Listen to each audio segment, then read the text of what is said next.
اور جو میری نصیحت سے منہ پھیرے گا اس کی زندگی تنگ ہو جائے گی اور قیامت کو ہم اسے اندھا کر کے اٹھائیں گے۔ وہ کہے گا کہ میرے پروردگار تو نے مجھے اندھا کر کے کیوں اٹھایا؟ میں تو دیکھتا بھالتا تھا۔ اللہ فرمائے گا کہ ایسا ہی چاہیے تھا، تیرے پاس ہماری آیتیں آئیں تو تو نے ان کو بھلا دیا، اسی طرح آج ہم تجھ کو بھلا دیں گے۔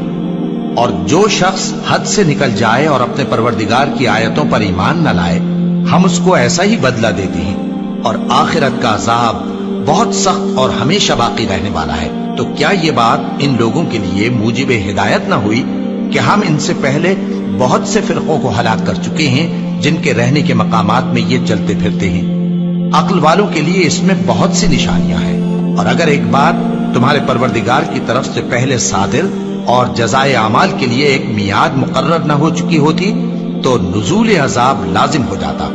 بس جو کچھ یہ بکواس کرتے ہیں اس پر صبر کرو، اور سورج کے نکلنے سے پہلے اور اس کے غروب ہونے سے پہلے اپنے پروردگار کی تسبیح و تحمید کیا کرو، اور رات کی کچھ گھڑیوں میں بھی اس کی تسبیح کیا کرو، اور دن کے مختلف اوقات یعنی دوپہر کے وقت بھی، تاکہ تم خوش ہو جاؤ۔